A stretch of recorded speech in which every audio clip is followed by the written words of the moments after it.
CV Shanmugam exchanges his school education portfolio with Agri Krishnamurthy and vice versa. Two other ministers change portfolios. Kerala's Bandh over the Mullai Periyar Dam issue evokes partial response. Shops, business establishments and schools remain shut in Idukki.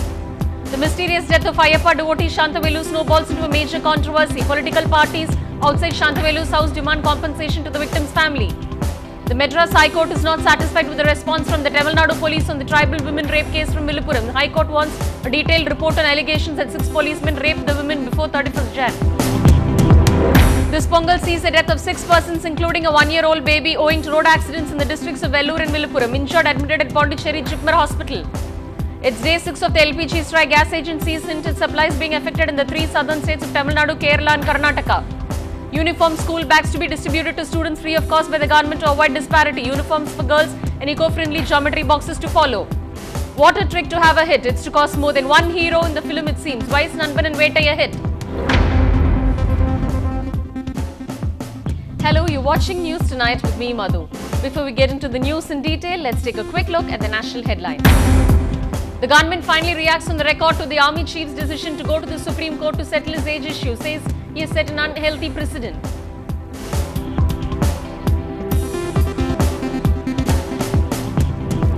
Gujarat High Court upholds the appointment of the Lokayukta appointed by the governor. Modi government to move Supreme Court.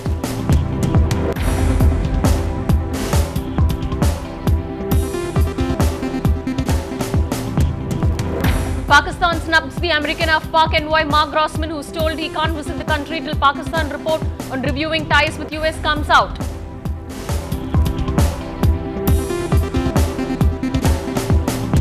Imran Khan tells NDTV that the age of marital law in Pakistan is permanently over. Says army realizes people will not accept this anymore.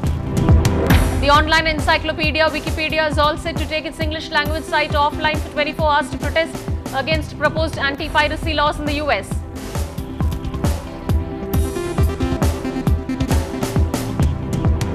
Audio recordings of the conversation between the captain of the doomed Italian cruise liner and port officials indicate that the captain had abandoned ship well before passengers were evacuated. He was ordered to get back onto his ship.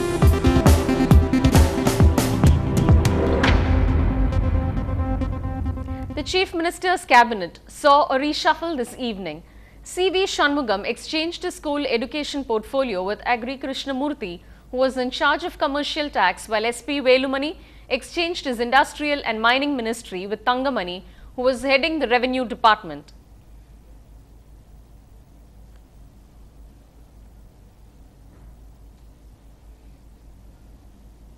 A dawn to dusk statewide hartal called by a forum supporting Kerala's stand on the Mullai Periyar Dam saw a partial response from the state. Shops, business establishments and schools in Idukki district remained completely shut. Business and auto rickshaws were off the roads. Some of the educational institutions, including professional colleges in the state, had declared a holiday while universities postponed examinations. Public Service Commission had also postponed an interview scheduled for the day. However, no untoward incident has been reported so far from the district. Meanwhile, the mysterious death of an Ayyappa devotee has plunged into a controversy as political parties protest outside the house of victim Shantavelu, demanding compensation to his family. The parties are demanding the Kerala government to provide 1 crore to the victim's family.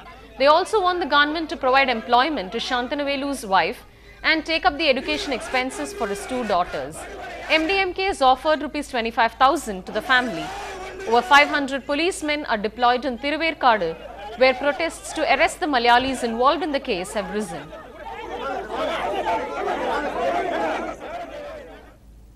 The government today filed its response on a tribal woman rape case. The first bench, headed by Justice M.Y. Iqbal and Justice T.S. Sivanyanam, was surprised that the government didn't elaborate on the case. The court has asked the government, along with Home Secretary and DJP Bolanath, to give a detailed explanation on 31st January.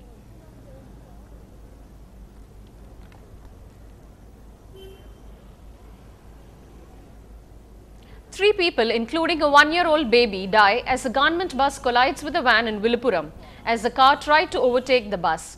The incident took place at the Viluppuram bypass road. The victims were on a Pongal vacation and were coming back to Chennai. 2 others from the car were seriously injured and are admitted in the Pondicherry Jipmer Hospital.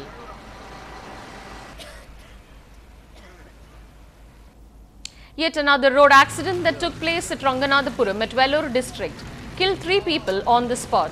The Omni van had 9 people who were returning from a Javadi Malai tour to Tiruvattriyur in Chennai. 6 persons have been hospitalized, out of which 2 have been reported as serious. It is the 6th day of the LPG strike and there seems to be no relief for consumers as owners of over 3,700 LPG tankers have decided to intensify the indefinite strike. The Southern Region LPG Tanker Lorry Transport Owners Association, which is spearheading the strike, is pressing for various demands, including renewal of tenders by oil marketing companies. In a meeting called by the District Collector of Namakkal, the Indian Oil Corporation stated that the lorry owners were demanding a 70 to 80% hike from the existing rates. The impact of this strike, officials say, will be felt by tomorrow when the existing stocks are exhausted. If this situation persists, apart from households, refineries would also be affected.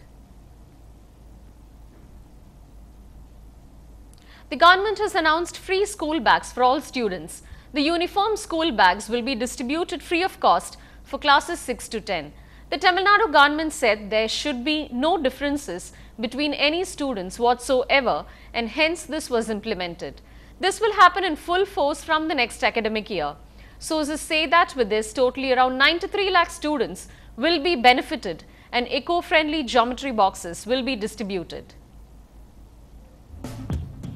More coming in right after this short break. Stay tuned.